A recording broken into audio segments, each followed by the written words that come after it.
Hello, and welcome back. So we're going to kind of double back a bit, as I mentioned earlier, to chapter 19, because there's this weird in-between before we jump into the domains, which is, and then onto the kingdoms, and then some of the phylum here and there. And that is, looking at these weirdos, these crazy guys that kind of hang out in the in-between that's not really part of our phylogenetic trees in a way, but they also have their own phylogenetic trees, and those are viruses.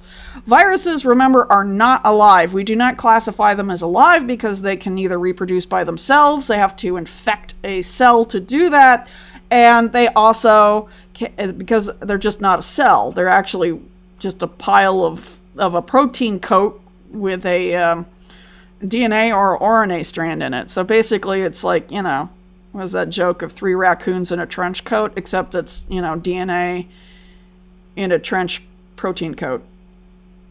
That's basically what they are. So they're weird. So they're not considered alive, and they're just kind of, So that's why we're going to go over viruses today.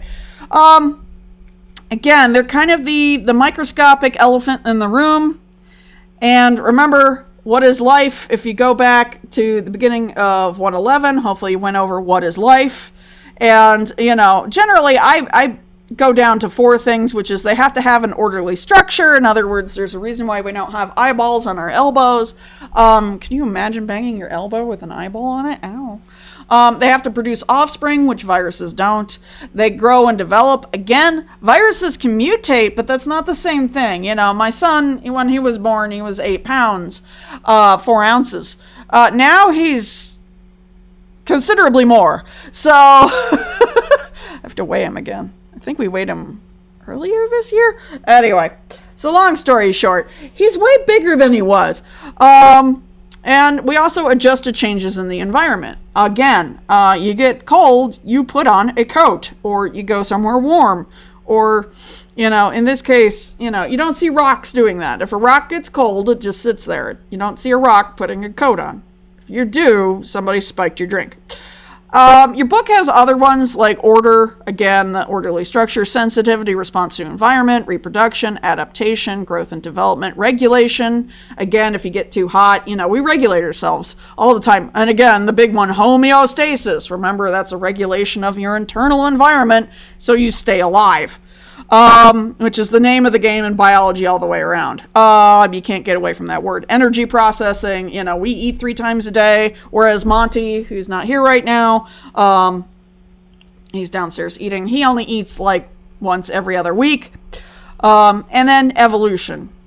Again, the speciation, the split off of creatures from one type of creature into a new creature that's more, adapted to the environment, or because they were being competed with against, or a myriad of things. The things we just got done talking about in the last couple of chapters. So, again, biotic is alive. Abiotic? No, it's not alive, because A means not, non-bio means life. So, as something that's abiotic, like a rock, it is not alive. It's just sitting there. Unless you put googly eyes on it, and it's still not alive, but at least you can say, I have a pet rock. They're easy to take care of, unless you lose them somewhere. But anyway, so viruses really don't follow this. They're the one, again, biology has all these kind of rules, and there's always a big fat, but this is the biggest one, the viruses. So remember, they're non-cellular parasitic entities that cannot be classified within any kingdom. They can infect organisms as diverse as bacteria, plants, and animals, even fungi. Even fungi look at them and go, ew, get off me. In fact, viruses exist in sort of this netherworld between living and non-living. Again, there might be some scientists out there that argue they're living, which is totally fine. But for the purposes of testing and whatnot, we're going to say they are not alive, okay? So if you get a test question or a quiz question, viruses are not alive because they are not a cell. And for the longest time, we weren't aware of viruses as they're too small for light microscopes, so we kind of lumped them in with bacteria for the longest time of what was getting us sick. Until we made these ceramic filters to get rid of all the bacteria in a sample. We'll talk more about that in a minute when we start talking about Oh no, it's coming to me. Vaccines, and why vaccines are actually the most important human invention, period.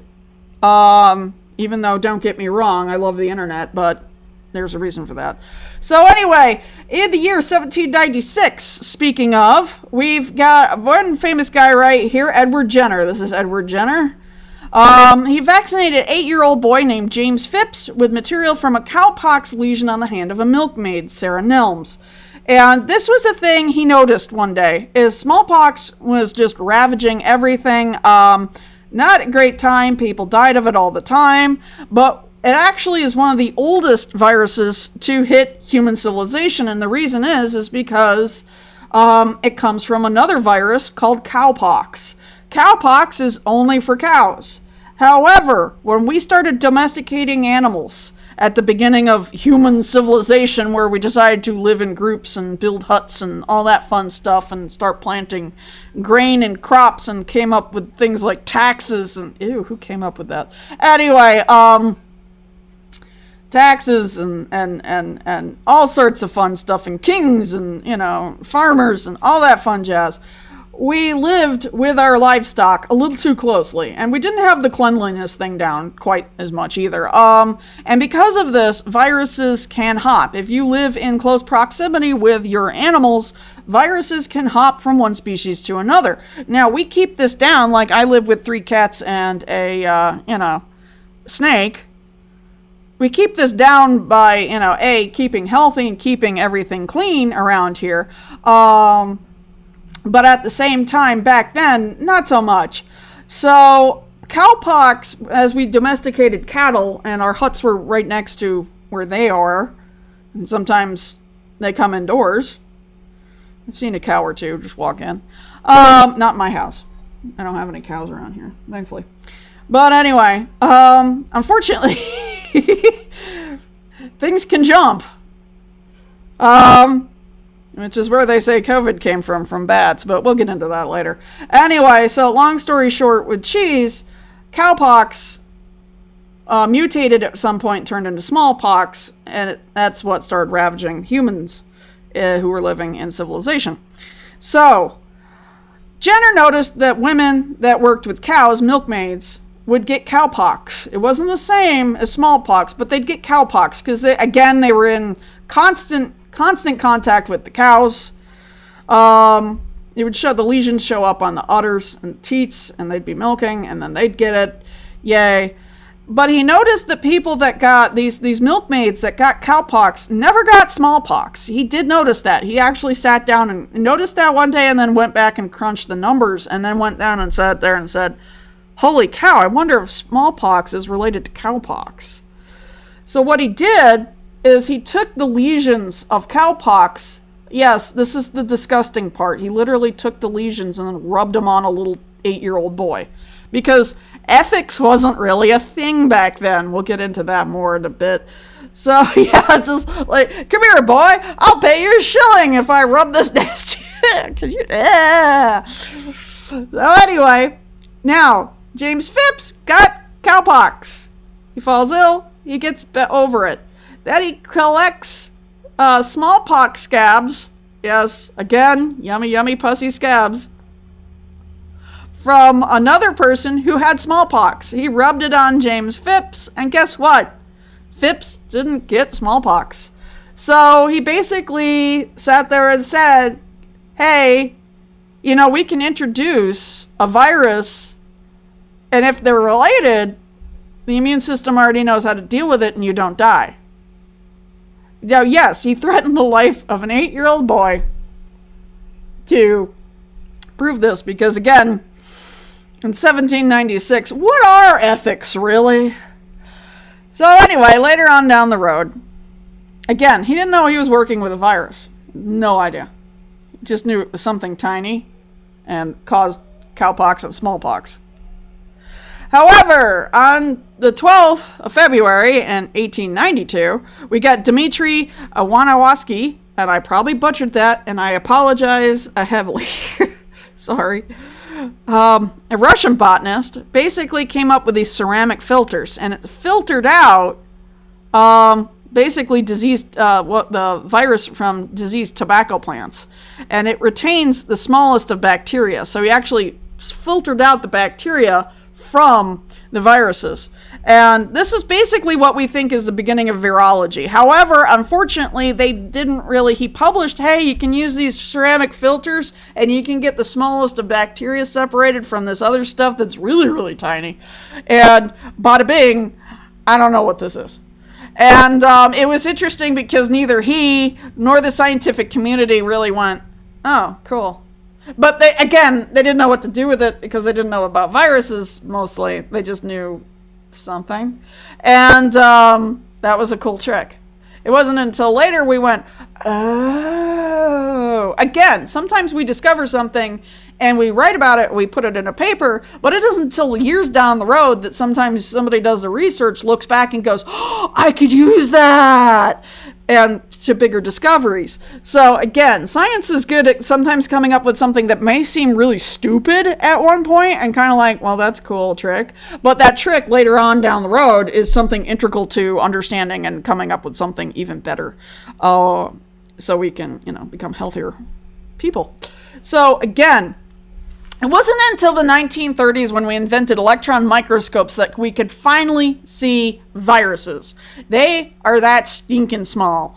Most virions or single virus particles are insanely small. That's about 20 to 250 nanometers in diameter. However, we do have some giant ones, but I've got videos on that later you can watch. But like, for instance, here's a red blood cell. Here's an E. coli bacterium. So again, this is a eukaryotic cell. This is a prokaryotic cell. This is an organelle inside the eukaryotic cell. These are viruses. And I have a better video. I can't show it here because I upload this to YouTube, and if I show the whole thing, they copyright strike me going, you stole it from so-and-so. Highly recommend, if you want to blow your mind, seeing how tiny viruses are compared to first prokaryotes, which is bacteria and archaea, and then eukaryotes, which is the big boys, which is what we're made up of. So, these guys are huge. The red blood cells, our eukaryotic cells are huge compared to prokaryotes, and then prokaryotes are huge compared to viruses. Viruses are teeny tiny little psychers. And the crazy part is they do have families, so we will talk about that. This is a really good one. I'll probably have it linked on the My Courses, but it's called Metaball Studios. He also does some great ones with like depth of, honestly, good. Metaball Studios, great stuff. They've got a lot of really neat videos, not just this one, but they've got one for stars, planet and star sizes, which was. They've got another one for like sunken ship depth, which then you learn how deep Titanic is, and then there's ones that are even deeper than Titanic. So anyway, no, I don't want to get copyright struck. Again, great video. Please watch. I'll probably make it a little mandatory thing to watch just so you can stare at it. So anyway, we've got, where did they come from? Where did they go? Where did we come from? Cotton Eye Joe. So basically, where did viruses come from? This is going back to, we really don't have any fossil evidence for this. So this one's a kind of a, can we figure it out from the DNA and the RNA inside of the viruses? Yes, kind of, sort of. And this is also kind of the three hypotheses. Notice there's no theory here because none of these have been given enough evidence to trump the other ones. So this is a piece that is changing over time in science as we get more data. So anyway, first one's regressive hypothesis, that first there was free living cells that for some reason shucked everything and became a virus. So they just said, you know what? I'm going to live a simpler life as just a piece of DNA or RNA covered in a protein sac. And all the other cells go, oh God, George, what are you thinking? Anyway, and he just went off and did his thing. So that's the regressive hypothesis. Another one is the escapist or progressive hypothesis, that basically RNA or DNA just decided to be, I don't need a cell. I'm a strong, independent type DNA, and I don't need a cell. So they escaped and became a virus. And the other one is virus first hypothesis, suggesting that viruses came before self-replicating cells. Again, so the virus, basically DNA or RNA showed up, they decided to wrap themselves in a protein blanket, and they were the first-ish life on the planet. Huh? So there you go, that's fun.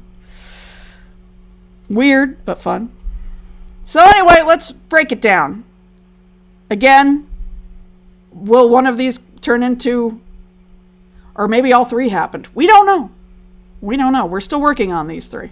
So again, here's one part that, hey, look, we don't have a theory yet. We have hypotheses, which can be rejected or supported depending on if we get evidence or no evidence. But those are the three we're working on right now.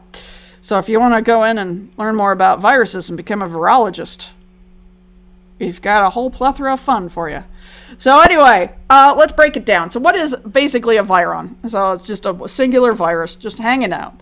So basically what he is he's got DNA or RNA hanging out inside what's known as a capsid, which is a protein coating. So basically he's got a protein layer to protect the DNA or RNA so it doesn't dissolve.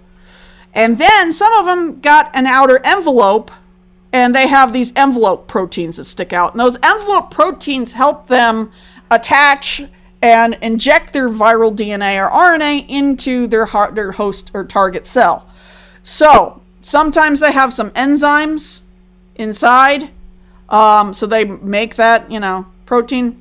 And they have a lipid bilayer, kind of like a cell, but it's not the same. It is not the same. So, and they have these polymerases, again, maintain our DNA, RNA.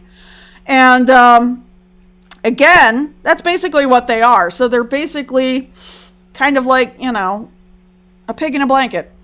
My son loves those when I get the little hot dogs and then I wrap them in phyllo dough. And that's basically what they are. Is just, except the hot dog is your viral DNA or RNA, and it's wrapped in a protein capsid, and then outside of that they have an envelope protein. Some of them don't. You'll see different ones that have different variations on this. So keep in mind, it's mostly what it is basically RNA or DNA hugged by a capsid, and sometimes they'll have an envelope, and sometimes they won't have an envelope, and sometimes I've got envelope protein sticking out, and sometimes I don't. And keep an eye on that envelope protein, because that's going to come back to help us a little later when we talk about vaccines. This is going to become one of our best tools to beat these guys with. We'll see that in a minute. All right, so anyway, how do we classify these guys? It's gotten more complicated as time has gone on. Originally, we did it by shape. Again, you see this a lot. We always start with shape, and then we found out, no, shape does not work. Shape does not work. So again, we've got the helical viruses like the tobacco mosaic virus, which used to wipe out tobacco like nobody's business until we finally got that under control. So, back when North Carolina was definitely a tobacco crop state, tobacco mosaic virus would sometimes just wipe out entire crops, and not our friend. But he basically looks like corn with a slinky inside. So they've got this capsid of like weird and the RNA on the inside. So yeah, he looks like corn with a slinky attached. Yeah, that's how they look. Hey, I didn't come up with this. Polyhedral viruses. These are the D20s you don't want to mess with. So basically, these are adenoviruses, or knows basically from pink eye. If you've ever had pink eye, it's one of these guys. To pneumonia. I hope you haven't had pneumonia. Pneumonia is a pain. But anyway, they're usually, a many-sided capsid, usually with 20 triangular faces. Like I said, this is the evil version of a D20. These are not the ones you want to play D&D with. And even if you could, they don't have numbers on the side, so good question. Then the sphericals. Basically, we have a lot of sphericals. Anything from coronaviruses to, the influenza. Influenza, by the way, the flu virus and the SARS virus, which is what corona is, are actually different families of viruses. They're not related. Influenza came out of birds because we used to, after we decided not to live with cattle on top of cattle all the time, we used to live with birds all the time for eggs and other things. And people are kind of going back to it now with, hey, I'm going to raise all my own chickens, which is fine. But just FYI, make sure you keep your chickens clean, because you do not want to have a jump. And that's where bird flu comes from, and bird flu jumps then to humans.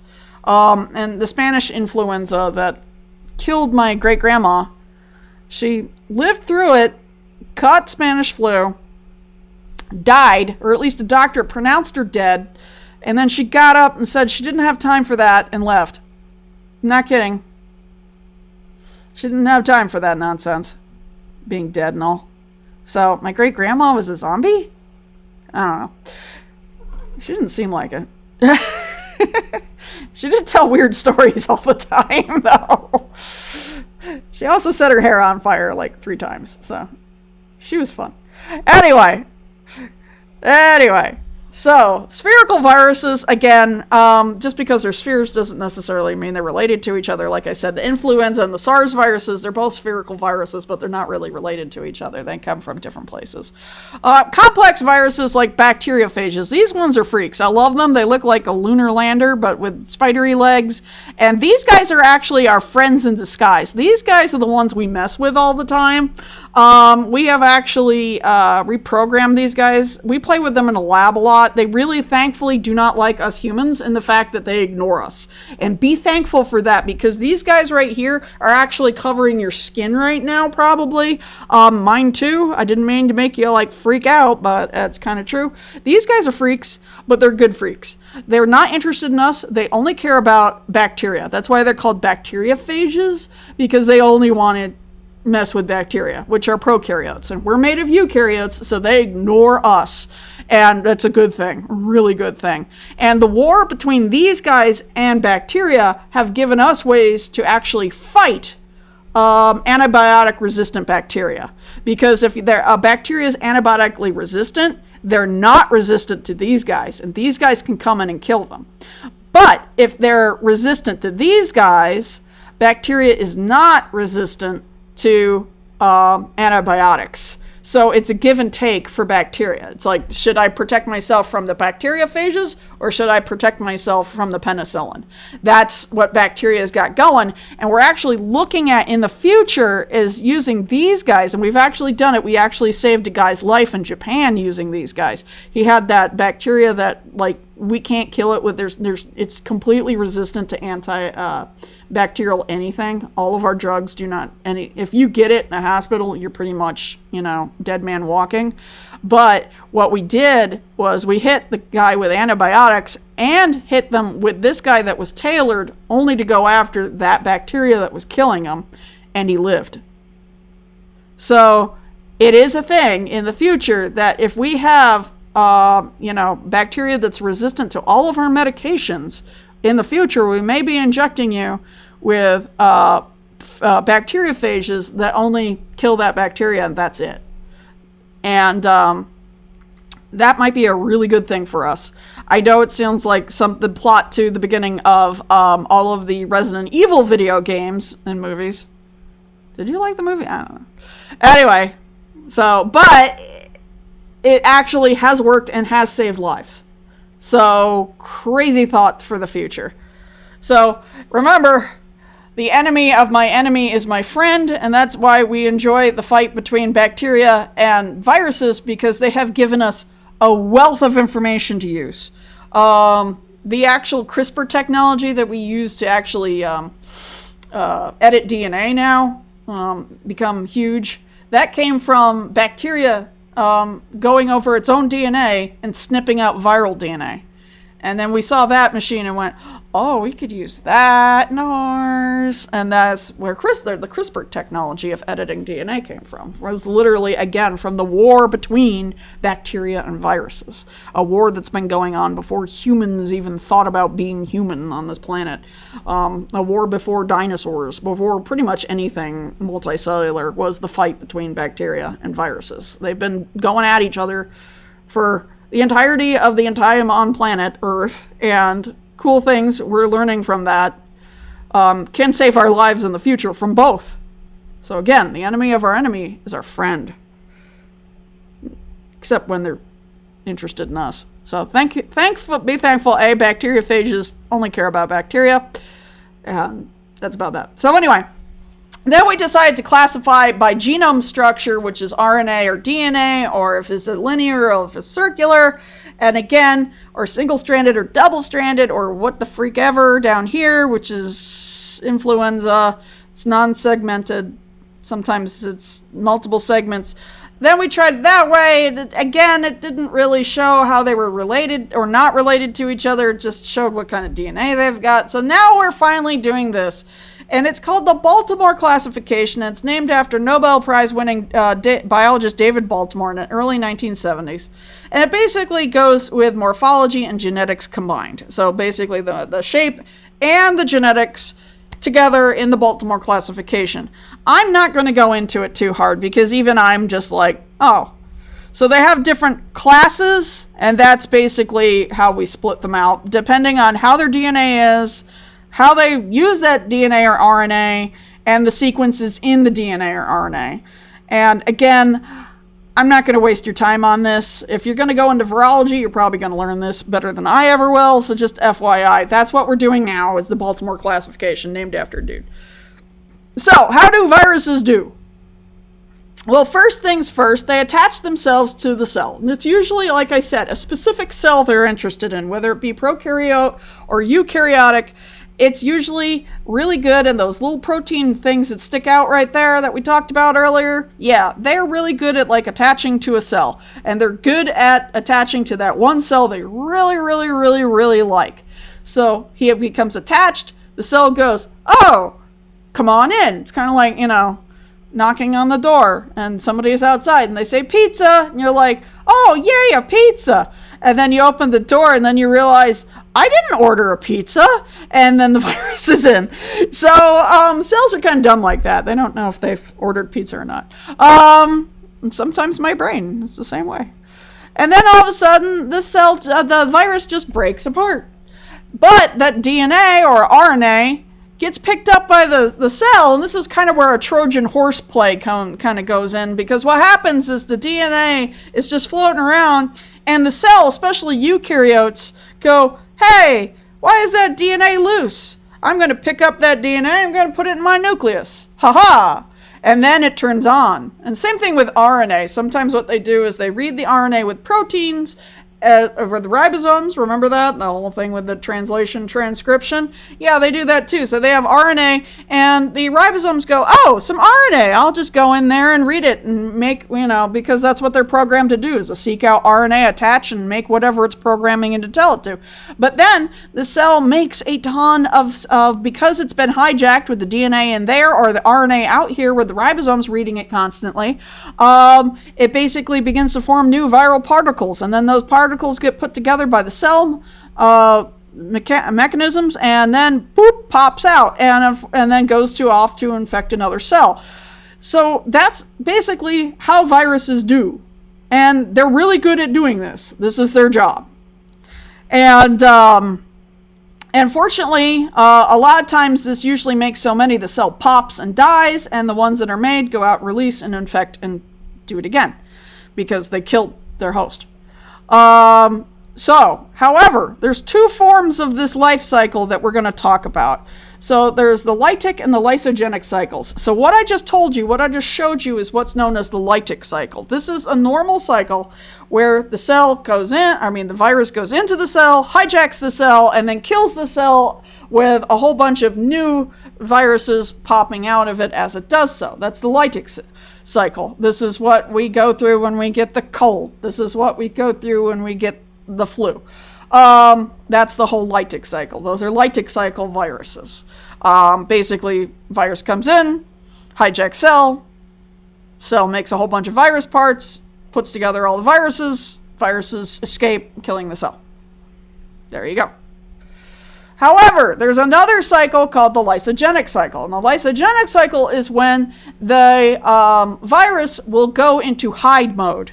It actually has a mode where it injects and then sits there and waits. He doesn't hijack the cell exactly. He waits for an opportune time. And these are viruses that go into dormant periods, or where we're like non-symptom showing. So we're not showing the symptoms.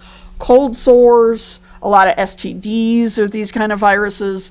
In other words, basically the phage comes in, the bacteria comes in, injects the DNA into the host cell, it gets into the chromosome, and then it waits. And it goes into this thing called the lysogenic cycle. So basically it's just in hold mode. It hasn't gotten triggered to go into the lytic cycle yet. So he goes into hold mode. So he hides. But when the cell goes ahead and divides, when it divides, it also divides with that viral DNA inside. So the virus doesn't have to do any more work, because the cell is just going to divide like cells do. They go through mitosis and they make a complete copy of all the DNA, including that hidden viral DNA. And because of that, it goes into, again, non-presenting. It doesn't show any symptoms, like cold sores, or like, which is a form of herpes, like syphilis. There's a lot of STDs that have this cycle where they just, hide out and be like, no, wait for it. And then something triggers them, and they go into the lytic cycle. They suddenly become active. The cell starts making a whole bunch of new parts, and then the lyses releasing all the phages to go out and do it again, so it spreads. So the lysogenic cycle is the hold, now. And it spreads that way because it spreads through the cell going through mitosis, which, bacteria do constantly if you give it enough food. And this actually, we've used some, this technology to actually make clones and whatnot, because bacteria love to pick up loose pieces of DNA.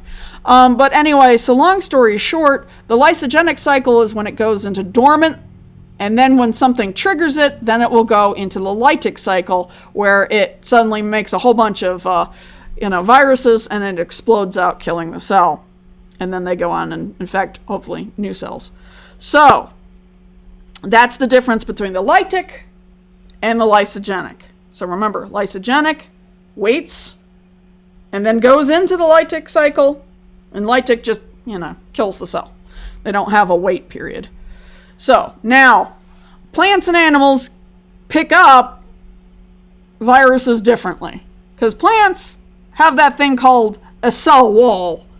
And viruses have a really hard time getting around that. But they've figured it out. There's some weak spots in a plant life cycle, and we're going to get into the plant life cycle later, where these guys get a little bit interesting. So basically, in animals, however, some of them follow a classic pattern of acute disease, where symptoms get increasingly worse for short periods of time, and followed by elimination of the virus body. So basically, again, we get a cold, it gets into us, our immune system gets it, figures it out, beats it up, kicks it out. That's an acute disease.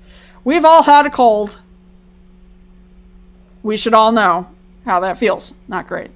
So, like I said, acute virus like common cold, influenza. However, there are long-term chronic infections like hepatitis C, the herpes simplex virus, and basically, or the herpes viruses 6 and 7. Yeah, there's like a gazillion herpes types. Herpes is like a plethora of not fun.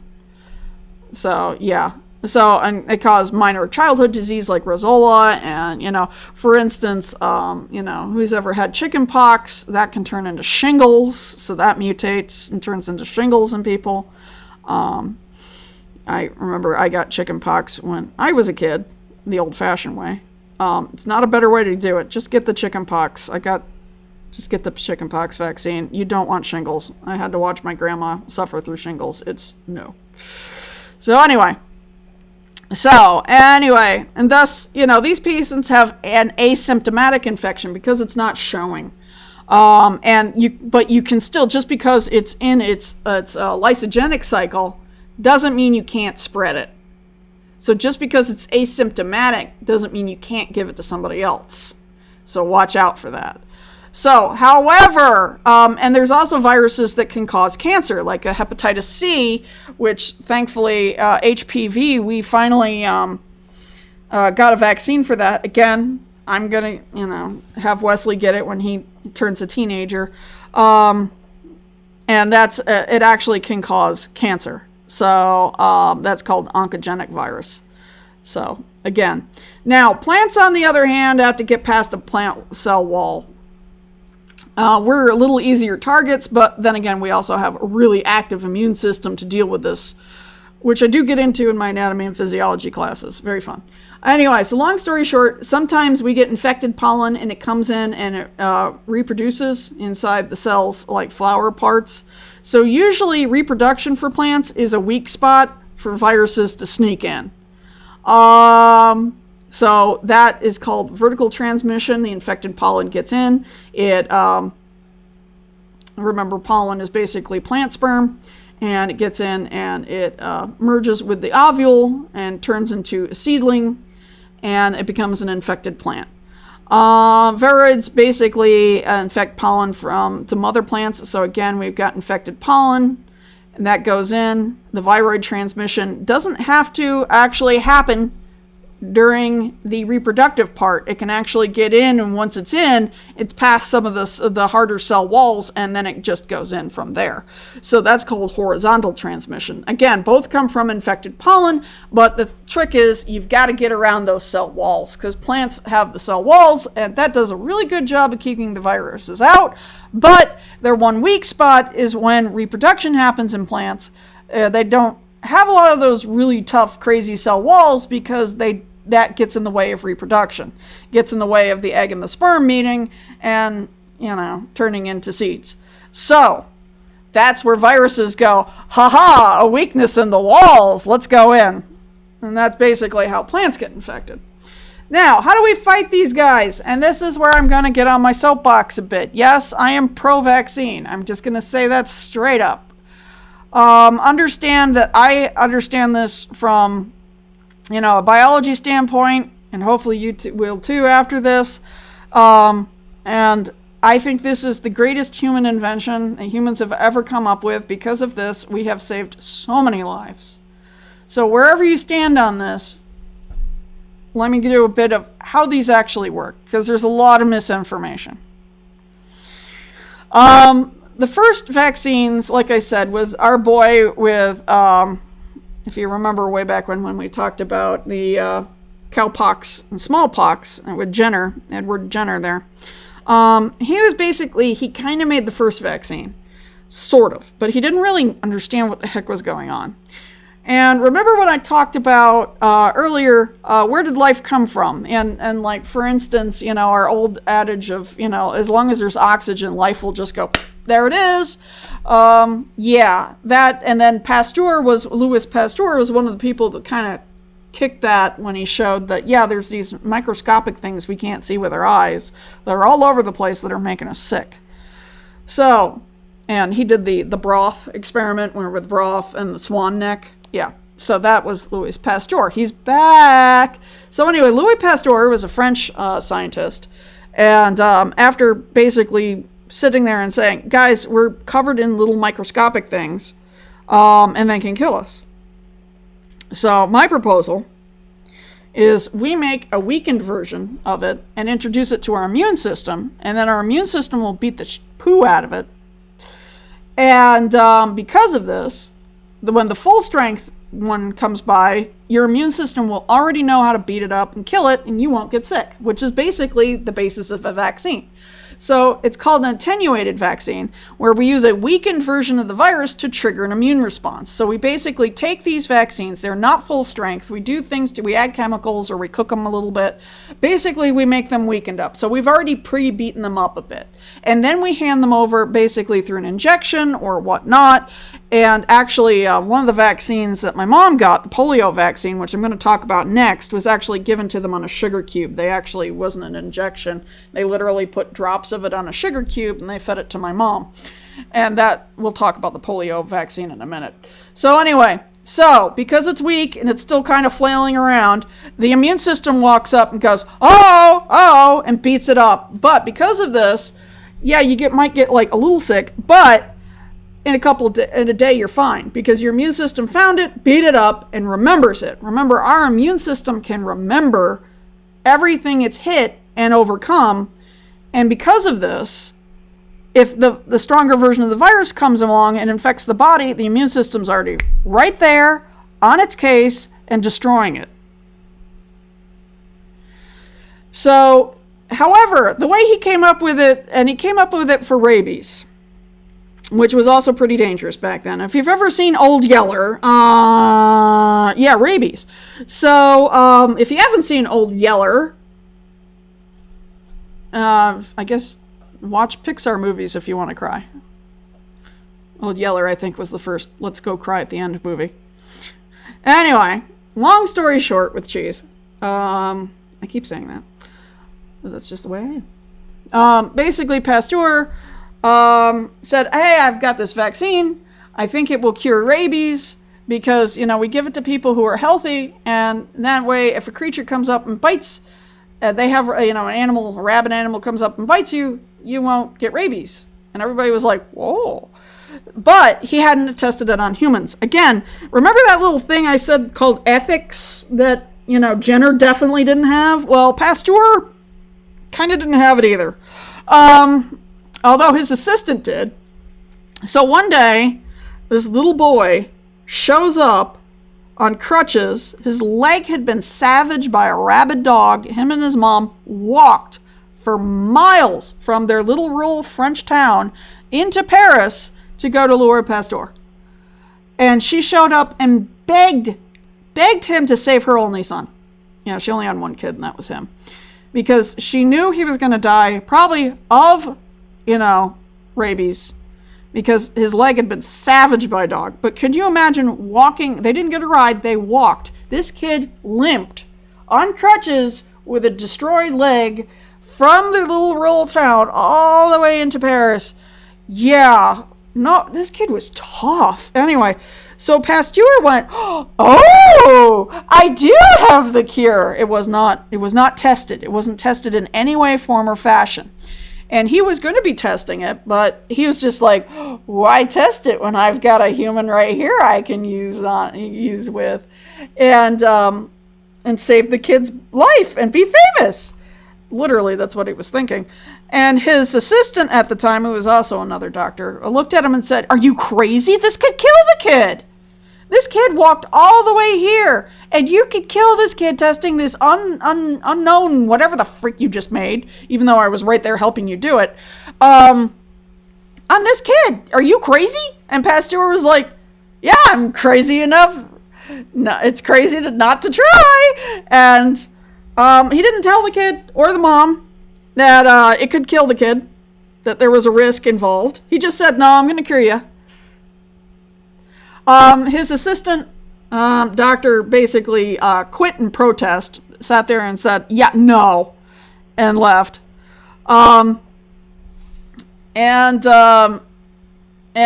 he gave the untried vaccine to this kid. The kid lived, or else Pasteur wouldn't be famous. Kid lived, which is good, and Pasteur became famous. So that's where attenuated vaccines came from. However, not all vaccines can be weakened. Even if you weaken some vaccines, they can still blow up into full strength. And that was the problem with the polio virus. Polio virus, if it had been left to continue, would have devastated the United States. I'll throw up a picture in a minute of what, people with polio lived in iron lungs. Because what it did, it was completely paralyze you, and you couldn't breathe on your own. Or you were severely weakened. And some people still that survived were severely weakened. Couldn't pull in a full breath. Their entire bodies ached. Ached. Polio was destroying the United States. One of our own presidents succumbed to it, basically.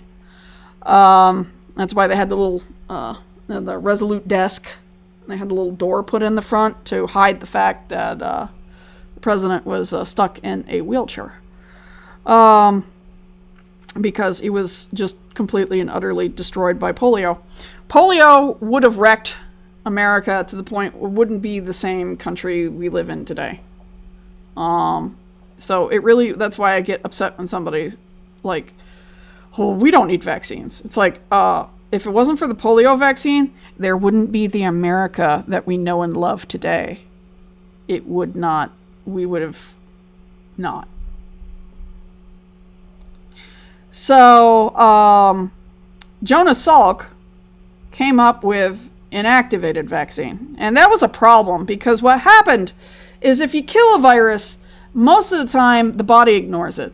It just cleans it out and it doesn't trigger the immune response. So a dead virus normally doesn't trigger the immune response. Jonas Salk, and the problem was with an attenuated vaccine, if you tried to weaken polio didn't take kindly to that. Polio, if you made a vaccine out of an attenuated polio virus, it would just bounce back to full strength. So it would be like injecting somebody with polio. It was a death sentence. So we couldn't make it a weakened version of polio. We just couldn't. But we could kill polio. But how do we get the dead polio to trigger an immune response? And that's what Jonas Salk figured out and with the inactivated vaccine. So he figured out how to trigger the immune response to look at the dead virus and go, oh, and then beat it up.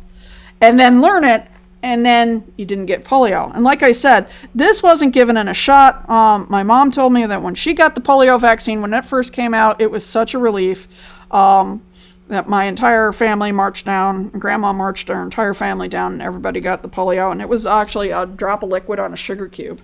And that's how everybody was given it. And it saved America. And now we barely have anybody still living in iron lungs. They're in museums now. It's insane because I think the last person, there's still like 2 people maybe left that have to be in an iron lung. One of them just passed away. I'll look it up and throw it up here on the screen. But long story short, Jonas Salk saved America and the world, but mostly America. Polio was just destroying us. And even the people that survived polio, they weren't the same afterwards. They still, had a lot of ailments afterwards. It was not a good time in America with the polio vaccine. So that's why I get annoyed. It's like our country wouldn't be as great as it is today if it wasn't for the polio vaccine. And I truly believe that. Yeah, anyway, I have the evidence as well. So anyway, that's how Jonas Salk saved America. Anyway, now we get into modern ones, which is really cool. What we do is, this is one of the things we were trying to figure out, and this is, everybody gets a little upset. It's like, how did they come out with the, the vaccine for COVID so fast? Well, it's actually, the secret in the sauce is actually all the research we had been doing on HIV and AIDS. We had been doing so much research on how to either make a vaccine or make drugs to kill HIV/AIDS, because it too doesn't really work very well when it's attenuated and when it's inactivated. Even if we trigger the immune response, the immune system just goes, what? So these 2 ways of making a vaccine don't work for all viruses. So we were working on different things and different drugs to actually defeat HIV.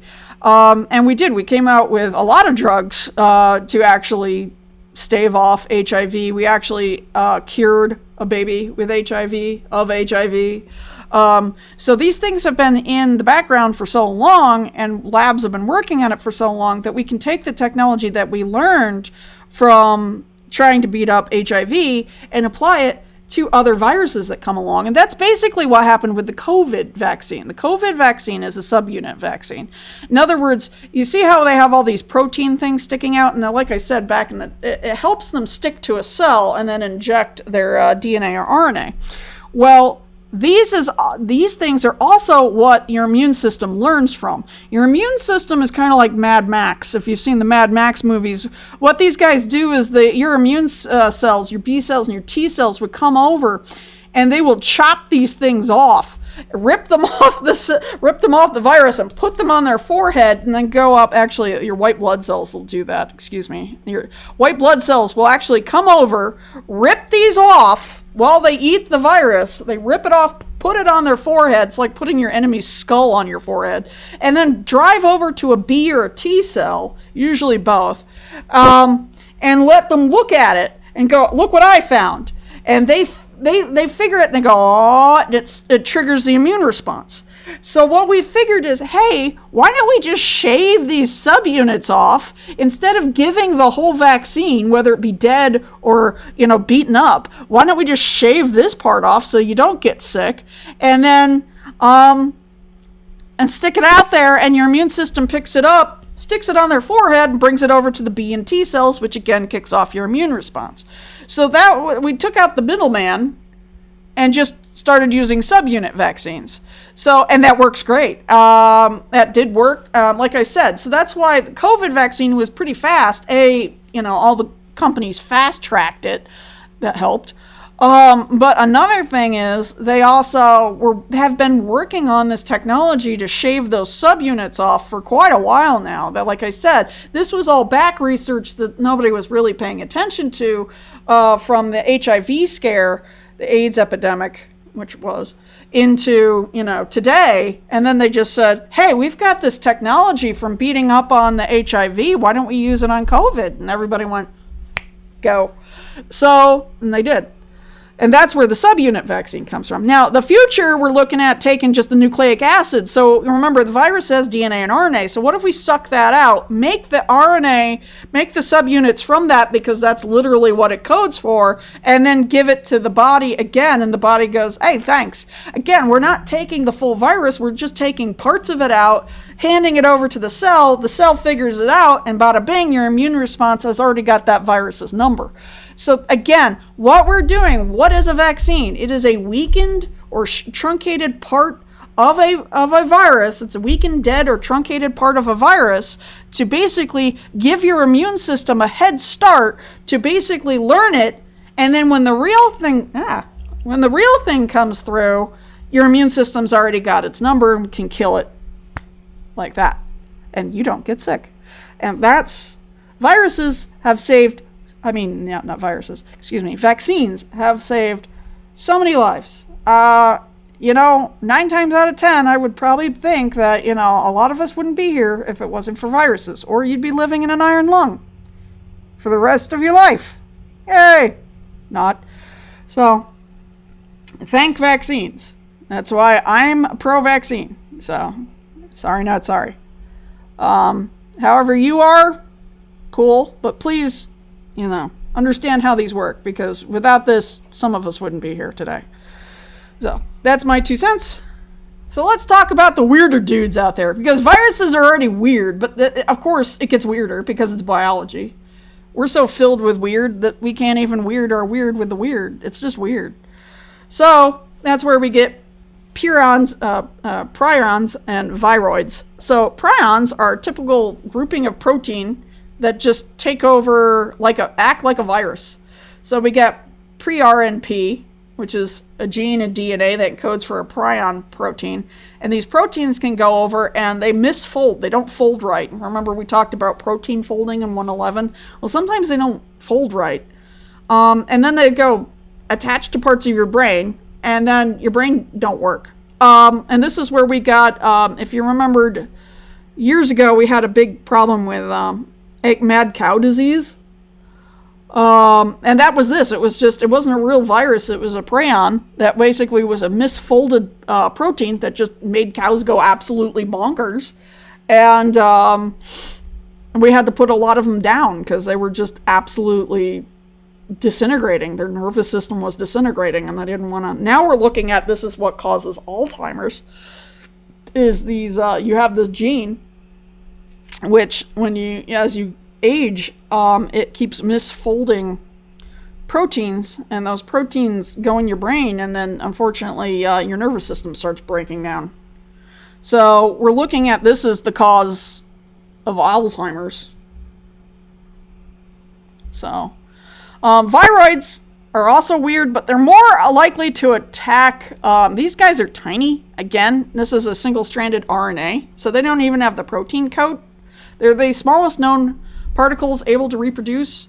They're virus-like, and they really affect plants. These are the guys that like to go after plants. Again, these guys they're so tiny they can slip through the cell wall and go tee-hee, and the plants are like, ah! So, again, the viroids go after plants. The prions are a problem with us and not folding, again, us bigger ones and not folding proteins right.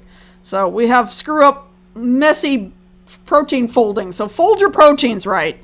If we can figure out how to stop it, that would be great, especially if, you've ever had to deal with somebody with Alzheimer's. And I'm sorry if you have. I really am. But yeah, if we could just figure out how to not screw up folding proteins, that would be great. So, just when you thought it was normal out there, it's not. Yep. Alright, again, I've got a couple of really good videos. This one's neat. This is about the bacteriophage, like I said. Thankfully, bacteriophages are our friend. They are not the friend of bacteria, though. So, as long as we stay with that status quo, we're all good. Like I said, the war between bacteria and bacteriophages is good for us because we can learn a lot. And they go over it all right here, which is great. So, again, these guys could be the future of killing bacteria we hate, which is good. Especially the ones that don't have a lot of, or have a lot of resistance to our, antibacterial drugs. Is that it? A war. Oop, okay. So, that's everything on chapter 19. Now we're going to go and shift into archaea and bacteria. And we'll get ready for the first exam, which is back on all of the the evolution. And I think so. It's going to be on the chapters earlier, which I think is 22, 23, 24, and 26. 19 might have a sprinkling in there. I might have saved 19 for exam 2. But anyway, so now let's move on back in order to, talk about archaea and bacteria. Actual true cells, living things, not these weirdos that beat them up. So until then, have a good one, and I'll see you later. Bye!